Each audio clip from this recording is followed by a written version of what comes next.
Here's some very important information for snowbirds, especially those that are going up north from areas of high humidity like Florida. So, Brian, you've been in the mold industry for how long?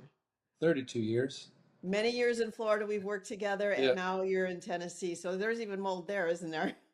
Yes. Different kinds, basement mold, but yes. Absolutely. So, for for our Florida people, especially, or other folks in areas of high humidity, uh, one of the biggest things you and I know can cause microbial growth is the wrong fan setting on the thermostat. Can we take care of that little bit of knowledge? What should it be set at? Always auto, never on.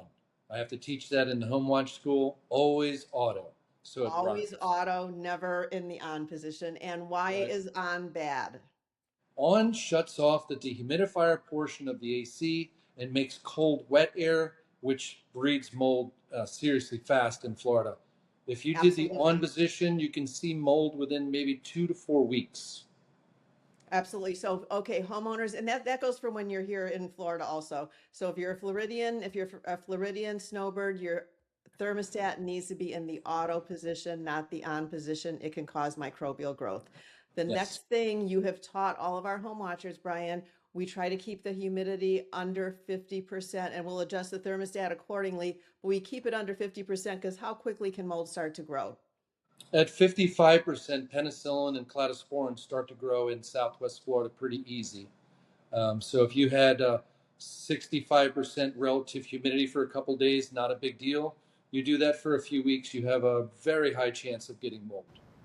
And the hobby home watchers out there don't know this, and we've seen tens of thousands of dollars, even hundreds of thousands of dollars worth of claims because even a hobby home watcher set the thermostat incorrectly, and that's inexcusable.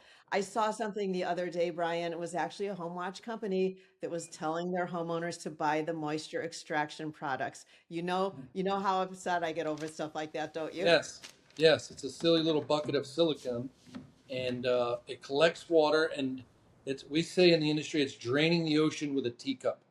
You might as well pay the little bit extra on your electric bill and use your AC set to 50% humidity and maybe 76 degrees, usually is the magic number in Southwest Florida, instead of buying $20 buckets, putting them all over the house, and there you have a bucket of water that can't hold the water once it's full. And those I see mold growing right out of, right down the top, right on the wall, right on the shoes next to it. So it's a bad idea to use any moisture extraction buckets. It's a crazy thing, and those little bags they put in closets too That tend too. to leak. So those are the lessons to be learned. Your thermostat stays in the auto position. We try to keep the humidity under 50% on our home watch visits, and the moisture extraction products are a very false sense of security. I love that you said it's like draining the ocean with a teacup. And our air conditioners can pull 5 to 20 gallons of moisture out per day, and those buckets introduce a moisture source, and we know what that causes. Yes, absolutely. Mold. Microbial growth, and how quickly can it actually start to grow? So if you were at 65% humidity, 2 to 4 weeks, you'd start seeing some growth in ductwork, and then it would spread through that tube into your home, start growing under tables, nightstands, behind the nightstand. Those dark areas would start getting pocket doors, and then it would spread from there. Once it's got all those dark areas, it'll just start growing on everything you own real fast.